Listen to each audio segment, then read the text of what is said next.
Issues. I'm Storm, and I have a very quick question for you. That's right, how are you? How the devil art thou?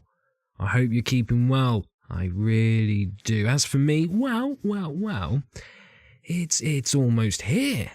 We are a stone throw away from Christmas. And believe it or not, I can't stand Christmas. I'm just not a fan of Christmas whatsoever. And you would be amazed how many people take it personally when you tell them you don't like Christmas. And bear in mind, I don't go around advertising it to complete strangers, and when I do tell someone that I'm not a fan of Christmas, I don't say it with venom in my voice or anything. But most people I've met who I've had to tell react so strangely to it. I remember once I said to someone that I don't like Christmas, and they just said, "Have you tried to like it?" What sort of a fucking question is that? Of course I've tried. And the end result was, I didn't like it. Seriously, the amount of people who have reacted to me not liking it as if I have vowed to destroy Christmas and take it away from people is absolutely insane. And that's the thing I don't want to do. I don't want to take it away from anyone. I don't go around on Christmas Day going up to people who are enjoying it, sneering at them and going out of my way to ruining it for them. Fuck no. I just do everything I can to stay the fuck out of people's way. And I try to do my own thing. But that's the weird part. I'm 36 and I have experienced many Christmases, and I just don't like it. So the other response people have is, I'll make you like it. And then they do all the things that every other fucker does for Christmas, and they act really surprised when after everything is said and done, and my response is, yeah, I still don't like Christmas. It reminds me of those shows like fucking Pop Idol or X Factor, where you get that one person who honestly believes that they are the greatest singer in the world, but no one has ever had the balls to say to them that they're tone deaf. So they go up in front of 3 experienced judges, sing to them badly, and the judges are like, sorry dude, but you just don't cut it. So they storm off angry, swearing, claiming that the judges are fucking idiots, and claiming that they'll regret not giving them a chance and all that crap, and then they go wait by the door where the judges will come out of when it's time for a lunch break. Now in that moment, they have about 3 seconds. When the judges come out of those doors, they have 3 seconds to make their case. And if they just approached the judges when they come out and said, I'm sorry about that, I got a little bit upset, a little bit emotional, and you know what, I do understand your decision, and I just want to say thank you for listening to me and for being honest with me, and I want you to know that I'm going to work on my singing because I really want to make it as a singer, so I'm going to get lessons, and it would really mean the world to me if, say, this time next year you could give me another chance. But I understand if that's not possible, so I just want to say thank you. If they did that, then they would be golden. The judges would be like, okay, fair enough, I think I will give you a chance next year, and they would actually have a chance at that point. But no. Instead, they wait for the judges to come out and sing at them some more. The singing that didn't help them the first time round. They think it would make things better if they did it again, and I don't know why. I don't know how they come to this conclusion. It didn't work the first fucking time, so why do they think it's gonna work again? And it's the same thing with Christmas. I don't like it. I don't enjoy it. Of course I've fucking tried to like it, and trying to get me to experience it again the same way that I've experienced it before is not gonna make me change my mind.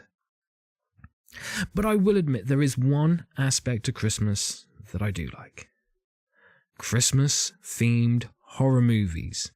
Oh yeah, while others are sat around watching The Holiday or White Christmas for the 1 millionth time, I'm sitting back and enjoying a bit of Bob Clark's 1974 stalk-and-slash classic Black Christmas, followed by a healthy dose of Silent Night, Deadly Night.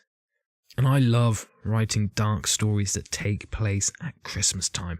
Hell, they can just be set in the snow and I'm happy. I also really like that Black Mirror Christmas special. I thought that was fantastic, the one with John Hamm in it. And inside number 9, the British anthology show has some cracking Christmas-themed episodes. I really dig the episode from season 3 called The Devil of Christmas. Oh, and of course, every year, the guys from Red Letter Media post their Christmas episode of Best of the Worst, so I enjoy getting to round off the year with that. So it's not all doom and gloom, I guess. And of course, let's not forget comics. There's this one Christmas-themed comic book that got turned into a TV show that I love. It's called Happy by Grant Morrison. It's violent, it's gory, and I fucking love it. It's about this dried up, washed out alcoholic police officer called Nick who has found himself in a bit of a pickle. Some nasty fuckers want him dead, so he tries to leave town as he's bleeding out from some massive injuries, but then all of a sudden a little cartoon unicorn called Happy appears, and only he can see him. And the little unicorn, Happy, tells Nick that he is the imaginary friend of a little girl who has been abducted by a guy in a Santa costume and that only Nick can save her. Man, I love that book. I thought the TV show was pretty fucking awesome too. Now listen, maybe you're someone who likes Christmas, and if so, then good for you. I sincerely hope you have a fucking awesome time over the Christmas period. But maybe you're someone like me. Maybe you don't like Christmas. Maybe you like to spend Christmas alone whilst practicing your baby impression. Which, for those of you who don't know what I mean by that, that's when you lie on your back all day with a bottle in your mouth until you either fall asleep or start crying. Hey, I'm not going to judge you. I'm not going to judge you for something like that. But maybe you're looking for a little Christmas-themed entertainment that isn't your traditional happy, happy, joy, joy Christmas entertainment, and you're sick of rewatching Die Hard and Gremlins. Which, to be fair, I fucking love those movies. And I also like to add Die Hard 2 and Batman Returns into the mix. But maybe you want something a little different. And if, like me, you don't mind if it's a good movie, a bad movie, a long movie, or a short movie, then I have some suggestions for you. Let me start you off with a Canadian entry. A short little film that runs for about 20 minutes and is brought to you from the same guy who made the movie Hobo with a Shotgun. It's a little movie called Tree Venge, and it's about a bunch of Christmas trees that get revenge and murder the people responsible for taking them from the woods and covering them with decorations. Like I said, it's only 20 minutes long, and it's definitely not for the easily offended or sensitive. But if you like schlocky, gory horror with a strong theme of revenge, then it's 20 minutes well spent. You know what else you can try? A feature-length, low-budget movie from 1997 called Jack Frost. I'm not talking about the 90s Jack Frost movie with Michael Keaton. I'm talking about one that came around a year before that. First time I watched it, I wasn't impressed. Then I watched it again and fucking loved it. It's a bad movie in all the right ways. It's about this serial killer who is being transported to a facility where his execution will be carried out, but damn, there's a lot of snow on the roads. And the armoured truck that is transporting this vicious killer, whose name is Jack Frost, ends up getting into a collision with another truck that is full of these experimental chemicals. So Jack gets hit with these chemicals, causing him to melt, but his DNA fuses with the snow on the ground, turning him into a mutant killer snowman who's determined to get revenge on the people who put him away. Revenge seems to be a strong theme in these kinds of movies, so let me tell you about another craptastic piece of Christmas-themed horror called Santa's Sleigh. Bill Goldberg, that's right, WWE wrestler Bill Goldberg, plays Santa Claus, and Santa ain't happy. Oh no. In fact, he's going around and he ain't being nice. And it's all because 1,000 years ago, Santa was a right dick until an angel made a bet with him, and if the angel won the bet, then Santa had to be nice for 1,000 years. So the angel won the bet, but the 1,000 years are over, so Santa can go back to being a murderous prick, and he's having a good time whilst doing it. See, they're not all about revenge. And of course, there are a couple of classics that I mentioned earlier. Oh man, Black Christmas. The 1974 movie, that is, not the 2006 remake. I was not impressed by the remake. But Bob Clark, the director who would later go on to bring you Porky's and was also responsible for directing and writing A Christmas Story, gave us Black Christmas. I've said before that I'm not the kind of person who watches a particular movie on the same day of every year like some people do with John Carpenter's Halloween on Halloween, but I do tend to watch Black Christmas every year around Christmas time. It's a slow burn kind of a movie, and that isn't for everyone, but it knows how to build suspense, and there are some brilliant shots in that movie that are just unforgettable. And of course, I mentioned Silent Night, Deadly Night, a movie that, when it was released, it had people outside of cinemas protesting it. I think there's some footage of those protests on YouTube somewhere because people didn't like that there was a movie with a deranged murderer dressed up as Santa Claus.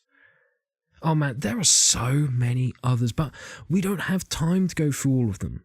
But if you're looking for Christmas-themed horror stuff to watch this year, then I highly recommend Treevenge, Jack Frost from 1997, not the other movie called Jack Frost with Michael Keaton, Santa's Sleigh, Black Christmas, and Silent Night, Deadly Night. And if you've seen those, then feel free to check out Christmas Evil, Elves, and the Black Mirror Christmas special titled Black Mirror White Christmas. Anyway, with that out of the way, let's remind ourselves why it's a weird world. This week I wanted to share something Christmas-themed with you, and while I was looking around for weird Christmas stuff to tell you about, I found a little website called Mental Floss that lists 8 weird Christmas traditions, but one of them really stood out to me. It's a little tradition called the Christmas Pickle. And here's what it says on Mental Floss about the Christmas Pickle. The story goes that when German families decorate the Christmas tree, the last ornament to be hung is the Christmas pickle. Usually a blown glass ornament that may have been passed down through generations. It is tucked away in a hard-to-see spot. It is green, after all. The first child who finds the pickle on Christmas morning gets a special gift and good luck all of the next year. The trouble with this legend is that people in Germany were unfamiliar with it. Glass tree ornaments were indeed made in Germany in the shape of fruits and vegetables and other objects. These ornaments became very popular in America when F.W. Woolworth began importing them in the 1880s. An old German legend, no doubt, helped to sell more glass ornaments. I just had to share that one with you. I know there are other weird Christmas customs and stuff, but I think I'll save them for a future episode. Now, I know that this is usually the point of the show where I talk to you a little bit about what I've been reading or watching, but I'm not going to do that this time because, one, this episode is pre-recorded, so it would kind of be redundant, and two, because this is the last episode of my podcast for 2018. I've really enjoyed doing it this year, and I'm really looking forward to bringing you more episodes in 2019. So I'm taking a couple of weeks off, something that I don't get to say often, and this podcast will return on January 9th, 2019. Thank you so much for listening, and I really do hope you have a fucking awesome Christmas and a great New Year. Now, if you're like me and you don't like Christmas, then I feel you, but just remember, it's one day. You've survived it before and you can survive it again. Anyway, I hope you've enjoyed this episode, and like I said, this is the last episode of I Have Issues for 2018, and I will be returning with a new episode on January 9th, 2019. So until next time, take care of yourselves, take care of each other, stay awesome, have a great Christmas, and a Happy New Year.